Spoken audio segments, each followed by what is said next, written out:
Hai, aku Lambung. Seperti yang teman-teman tahu, lambung adalah tempat di mana makanan dicerna. Apakah teman-teman tahu ada penyakit yang terjadi di lambung, di mana isi lambung mengalir kembali secara berulang ke dalam kerongkongan, atau yang sering kita dengar dengan istilah GERD. Apakah teman-teman tahu mahasiswa semester akhir rentan mengalami GERD? Berdasarkan penelitian Anfal Didikuswono, sebanyak 16% dari 143 responden mengalami GERD. Tapi, apakah GERD berbahaya? Perlu diketahui, GERD akan menjadi berbahaya apabila lambat penanganan.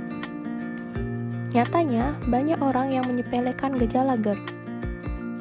Banyak yang berpikir penyakit ini hanya sekedar penyakit karena telat makan. Padahal, penyakit GERD tidak boleh kita sepelekan loh.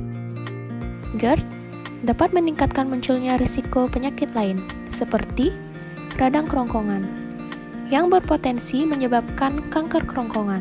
Maka dari itu, penting untuk kita mengetahui gejala GERD, agar dapat ditangani dengan segera. Gejala GERD dapat berupa sensasi panas dan nyeri pada dada, mual, muntah, serta terasa pahit dan asam pada lidah. Tapi kok bisa sih gejala ini terjadi? Gejala ini dapat disebabkan karena mengkonsumsi makanan asam, pedas, dan berminyak.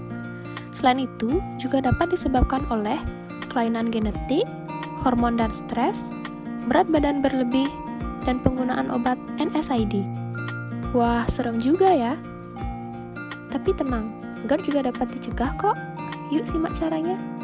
GERD dapat dicegah dengan cara mengubah gaya hidup menjadi lebih sehat, seperti melakukan aktivitas fisik, menjaga berat badan, menghindari tidur 2-3 jam setelah makan malam, tidak merokok, serta menghindari makanan dan minuman pemicu GERD.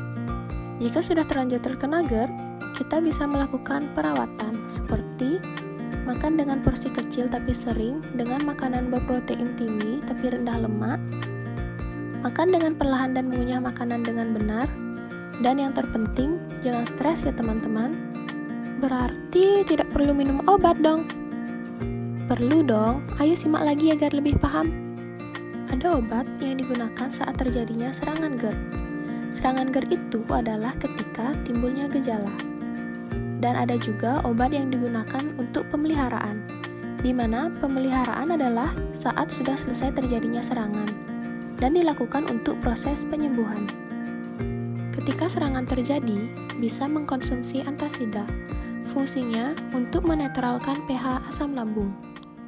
Untuk pemeliharaan, bisa konsumsi omeprazol atau bisa juga ranitidin. Loh, kok ada dua? Jadi pakai yang mana? Ketika seseorang mengalami ketidakcocokan dengan omeprazol, maka dapat diganti dengan ranitidin.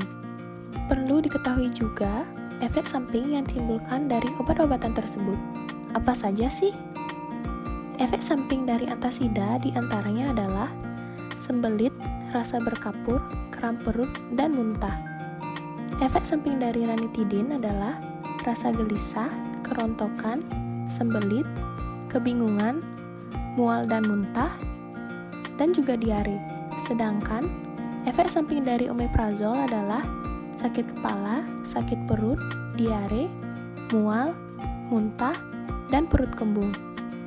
Tetapi efek samping tidak terjadi pada semua orang, dan efek samping pula tidak terjadi sepenuhnya. Jadi jika terjadi efek samping, jangan panik. Hentikan dulu penggunaan obatnya dan konsultasikan ke dokter.